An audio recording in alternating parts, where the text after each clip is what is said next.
Hello guys and welcome back to my channel. आज हम इस चैनल पे क्लास 12th की जो है अकाउंट स्टार्ट करेंगे।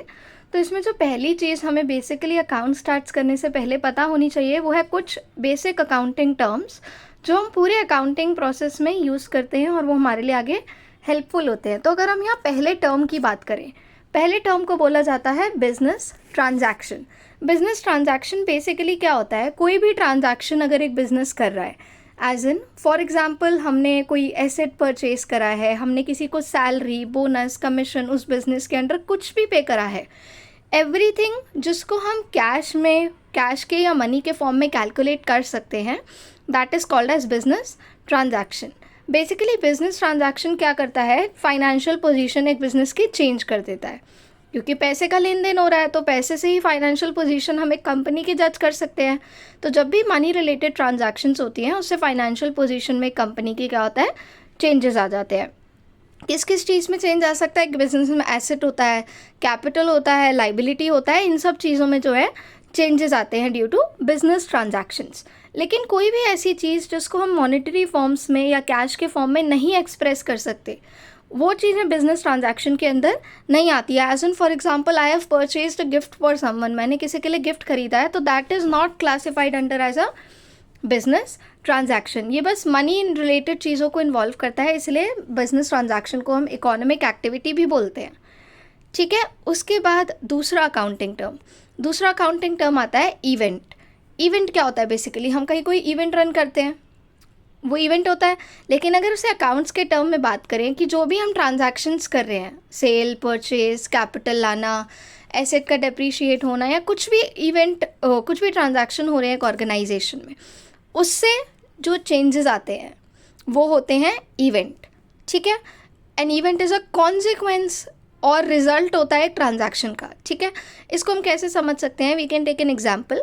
फॉर एग्जाम्पल योगेश ने एक बिज़नेस स्टार्ट करा है। ठीक है, जब बिज़नेस स्टार्ट किया है उसके पास कैपिटल थी 6 लाख रुपए की, उसने गुड्स परचेज करे हैं 4.5 लाख रुपए के, और 2/4 ऑफ द गुड को उसने 3 लाख रुपए में क्या किया है? बेच दिया, और 30,000 उसने रेंट दिया है फॉर द गोडाउन। तो अगर हम बात करें इसमें क्या क्या हमने ट्रांजैक्शंस करी, तो क्या क्या ट्रांजैक्शंस करी होंगी? कैपिटल लाए, वो एक ट्रांजैक्शन हो गई। गुड खरीदे, वो ट्रांजैक्शन है। सेल करे गुड्स, वो ट्रांजैक्शन है। रेंट पे करा, वो भी क्या है? ट्रांजैक्शन है। अब इवेंट क्या हुआ? हमने ये सारी जो ट्रांजैक्शंस करी हैं इनसे क्या क्या हुआ? तो देखो, हमने गुड्स परचेज करके सेल करे हैं, तो एक ऑर्गेनाइजेशन को क्या होता है? प्रॉफिट होता है या लॉस होता है? तो जो प्रॉफिट हुआ वो होता है इवेंट। ठीक है, क्लोजिंग इन्वेंट्री क्या होती है? हमारे पास इतनी कैपिटल थी या हमारे पास इतने गुड्स हैं, जैसे फॉर एग्जांपल हमारे पास 4.5 लाख के गुड्स हो गए, तो स्टॉक हमारा, गुड्स हमारी इन्वेंट्री होती है। तो हमने 2/4 बेचे हैं, यानी आधे बेचे हैं, आधे अभी भी हमारे पास है, तो वो रिमेनिंग हमारी क्या हो गई? Closing inventory. तो वो भी क्या हुआ? इवेंट हुआ।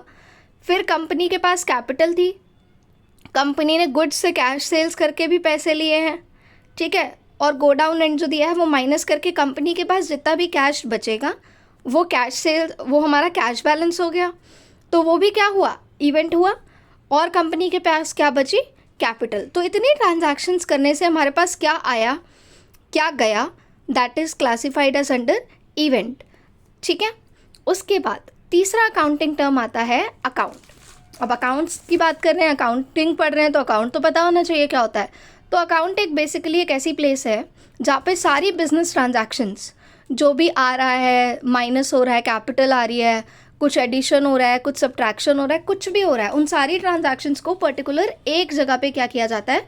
रिकॉर्ड किया जाता है। जिस जगह पे रिकॉर्ड किया जाता है उसको बोलते हैं अकाउंट। सो अकाउंट को कहा जाता है रिकॉर्ड या summary of all the transactions जो भी एक बिजनेस के अंदर हो रही हैं। ठीक है, अकाउंट होता है, उसमें 2 साइड्स होती हैं। एक साइड को बोलते हैं डेबिट साइड, जो कि होती है लेफ्ट साइड, और राइट साइड को बोला जाता है क्रेडिट साइड। और अकाउंट को हम शॉर्ट फॉर्म में A/C एज एन अकाउंट लिखते हैं।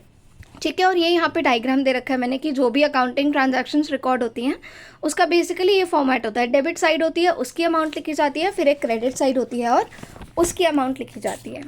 और बेसिकली अकाउंट्स को क्या बोला जाता है? टी शेप अकाउंट बोला जाता है। ये टी शेप में है, अगर आप देखें सारी चीज़ें टी शेप की तरह फॉर्म होती है इसमें। ठीक है, तो ये होता है अकाउंट जहाँ पे हमने सारी ट्रांजैक्शंस को बेसिकली रिकॉर्ड करा है।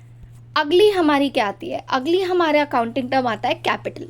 कैपिटल क्या होता है? जब हम बिज़नेस स्टार्ट करते हैं तो हम पैसे लेके आते हैं, पार्टनरशिप है या सिंगल, जितने भी जैसे भी बिजनेस है, सब पैसे लेके आते हैं उस बिज़नेस में या अमाउंट इन्वेस्ट करते हैं, या तो वो गुड्स के फॉर्म में, एसेट्स के फॉर्म में हो सकता है, कैश के फॉर्म में हो सकता है, किसी भी फॉर्म में जो हम पैसा इन्वेस्ट कर रहे हैं बेसिकली एक बिज़नेस को चलाने के लिए, उसको कहा जाता है कैपिटल। ठीक है, कैपिटल क्या होता है बेसिकली, उसका फॉर्मूला बोला जाता है एसेट्स माइनस लाइबिलिटी। ठीक है, एसेट क्या होता है, एसेट वो होता है जो भी बिजनेस के पोजेशन में है या बिजनेस की पर्टिकुलर प्रॉफिट है, जिस प्रॉपर्टी है जिससे उन्हें या तो अभी फ़ायदा होगा या इन फ्यूचर बेनिफिट करेगा, जैसे कि उनका कैश या bank balance, stock, furniture, land and building. ठीक है, ये सारी चीज़ें कंपनी की क्या कहलाती हैं, एसेट।